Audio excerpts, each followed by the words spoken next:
आज तो ये स्टेटमेंट भी आया है कि हो सकता है अगले कुछ दिनों में समाजवादी पार्टी भी टूटती हुई दिखे। बिल्कुल। ये जो सत्ता है उसके साथ जो ये सुविधाएं हैं, लाल बत्ती आपके साथ वाह करके चल रही है और एक नशा है। केंद्र में बीजेपी ही मजबूत होगी और बीजेपी ये चाह भी रही है कि जिस तरह से दो दल की बात कर रहे हैं आप, तो दो दलीय हो जाए तो वो ज़्यादा बेहतर है। उत्तर भारत से भी कौन उत्तर भारतीय, उनको हिंदी भाषी जितने भी है ना वो उत्तर भारतीय लगते हैं, चाहे वो बांग्लादेशी है चाहे पाकिस्तानी है। सयोनी घोष ने ये कहा था मैं कोई राघव चड्ढा नहीं हूँ, चड्डी हो जाऊंगी।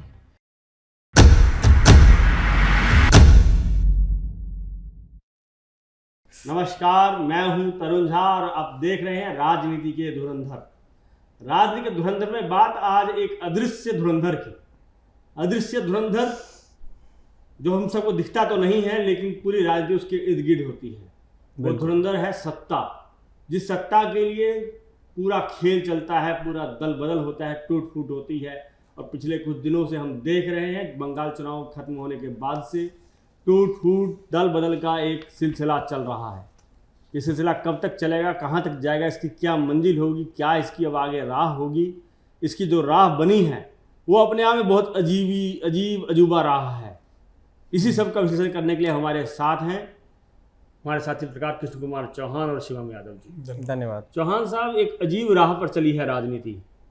जिस पार्टी को NPCI को 822 वोट मिले थे एक चुनाव में, जिसका कुल फंड ही 1,13,000 पे, उसको रातों रात 20 सांसद मिल गए, करीब 40 के करीब विधायक भी मिल गए। किस राह पर जा रही है राजनीति? देखिए, राजनीति की राह जो होती है ना, इतनी कठिन डगर होती है कि उस पर चलना बहुत मुश्किल होता है।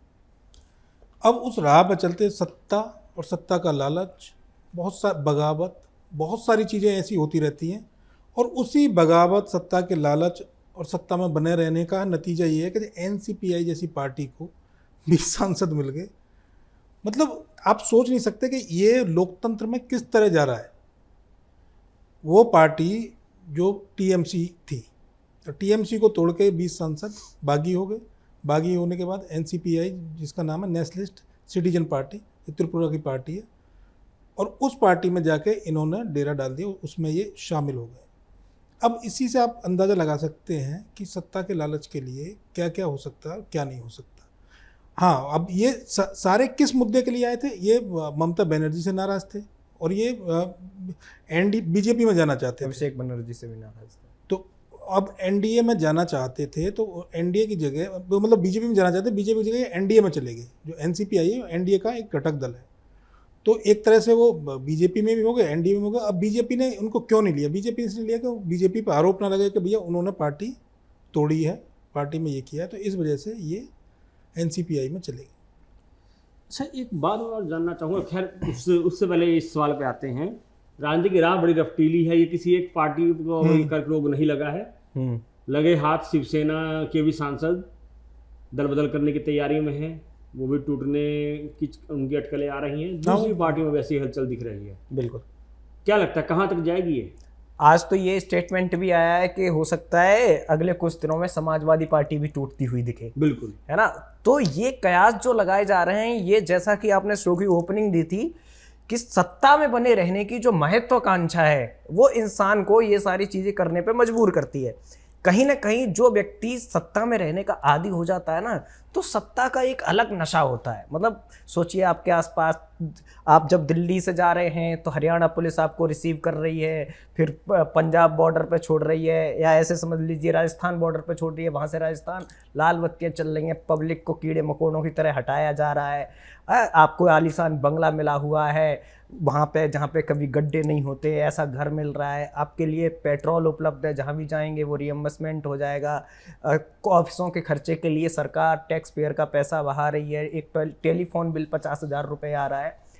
ये जो सत्ता है उसके साथ जो ये सुविधाएं हैं, लाल बत्ती आपके साथ वाह करके चल रही है और एक नशा है ना। वो चाहे अधिकारियों में हो चाहे सत्ताधीशों में हो, इस नशे से बाहर जाना या संघर्ष करना नहीं चाहता व्यक्ति।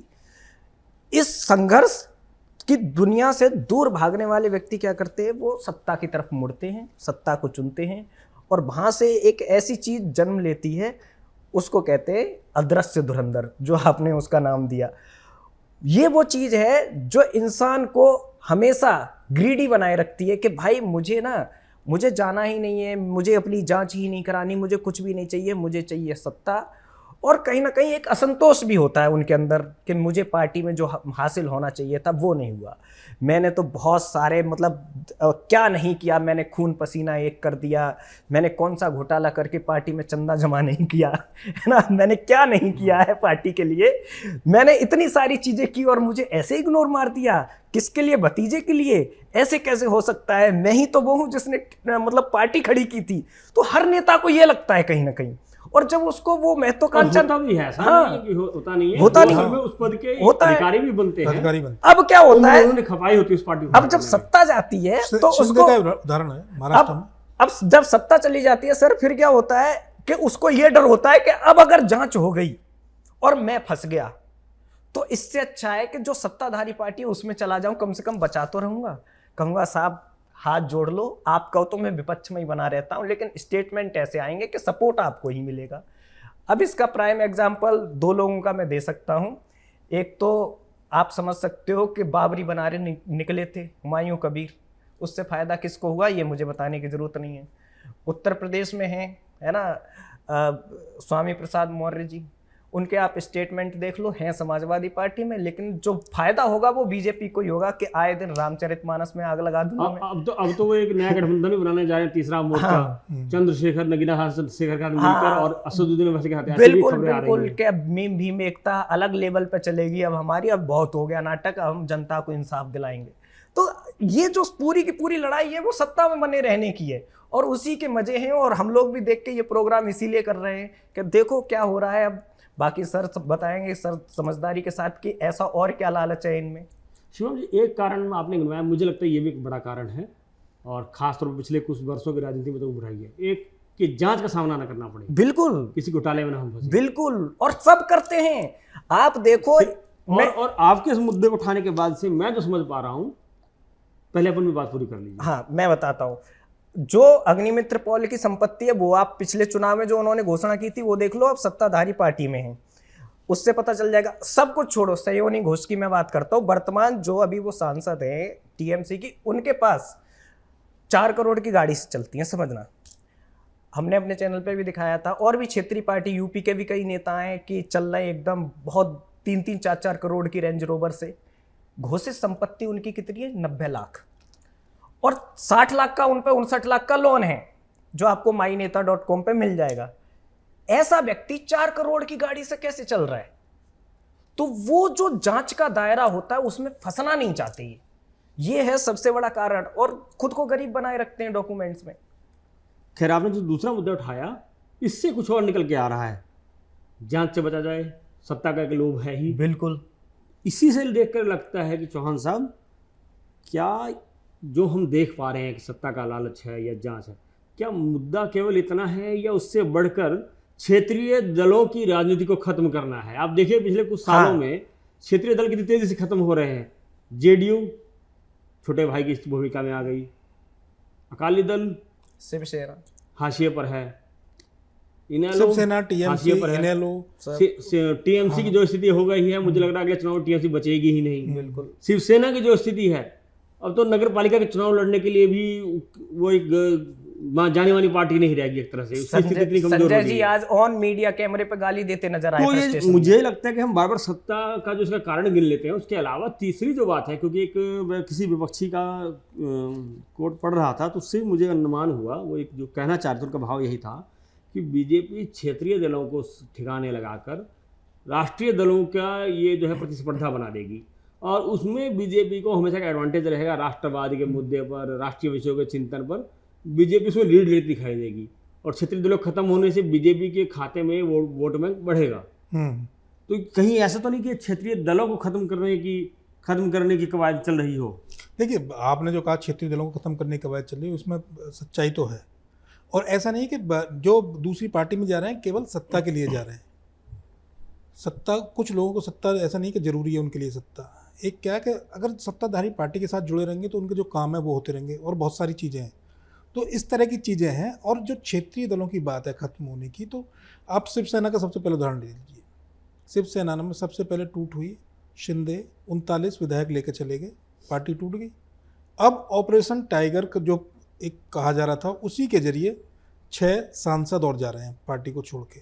और ये कब जा रहे हैं ये सोचिए। तो मतलब उन्होंने वक्त क्या चुना है? वक्त है शिवसेना का स्थापना दिवस, जो 19 जून को होता है, 60वां स्थापना दिवस। उस दौरान ये पार्टी में टूट फूट हो रही है। और ये जो कह रहे हैं कि कवायद अभी, ये कवायद आज की नहीं है, ये कवायद बहुत 1 साल 1.5 साल पहले से चल रही थी। अगर ये टूट के जाएंगे तो एक तरह से सपोर्ट बीजेपी को ही मिलना है, केंद्र में बीजेपी ही मजबूत होगी।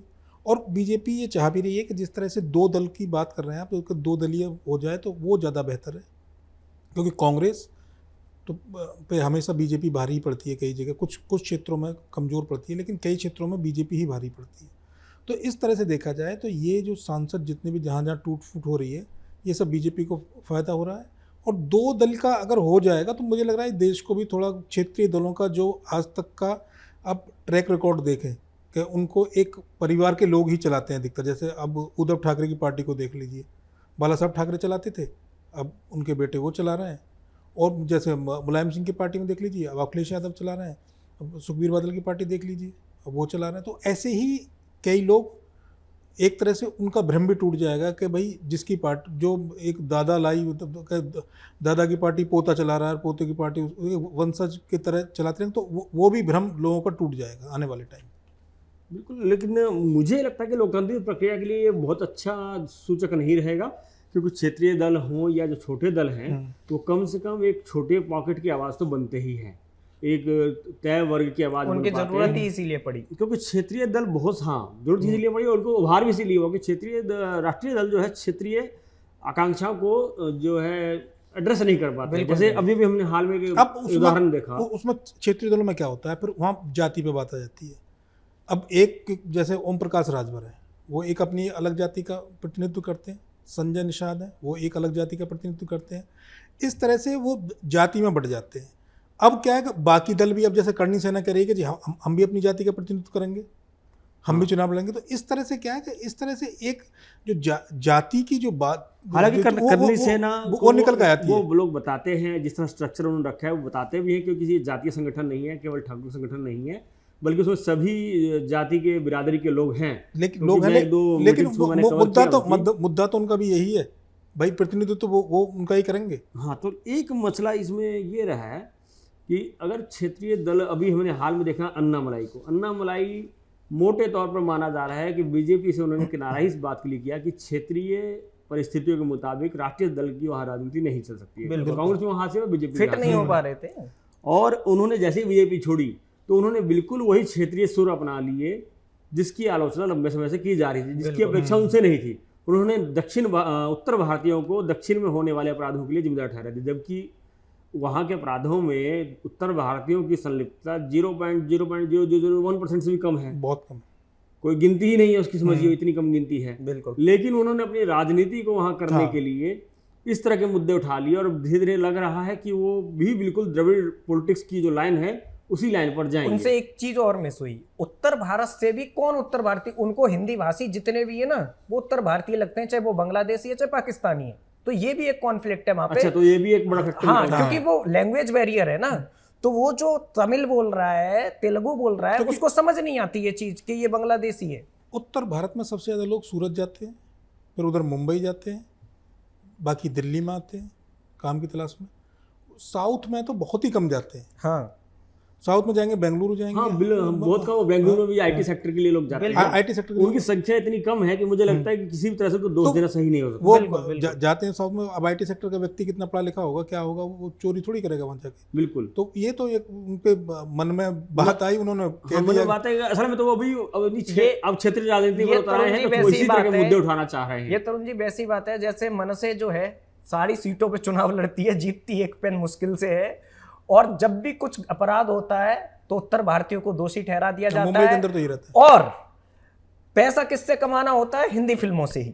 उन्हें भी पैसा हिंदी बेल्ट से ही कमाना है, इन्हें भी हिंदी से कमाना है, लेकिन जब कुछ अपराध की बात होगी तो हिंदी भाषियों पे डाल दिया जाएगा। तो ये वही सेम चीज है, सेम तरह की राजनीति। कुल मिला के सारी दौड़ जो है ये अदृश्य धुरंधर, बिल्कुल यानी सत्ता के लिए है। और आज के राजनीति के धुरंधर का धुरंधर हमारा ये दृश्य धुरंधर ही है। और सर जो कह रहे हैं ना, सर जो कह रहे हैं वो जो लोग हैं मुश्किल से मुश्किल 2% होंगे 100 में से।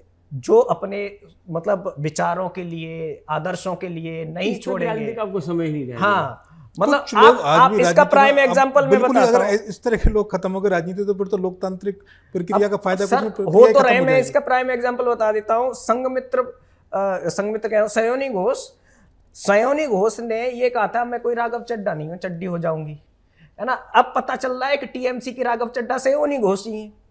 तो सर ये राजनीति में जो नेता हैं अब उनकी बात की वैल्यू बहुत कम बची है, मतलब बची ही नहीं है, ऐसी स्थिति बन गई सारी है। दौड़ ही सत्ता की गुड़ के लिए है। बिल्कुल नहीं, सत्ता के साथ साथ मैंने जो कहा था अपना कारोबार भी चलाना है उन्हें।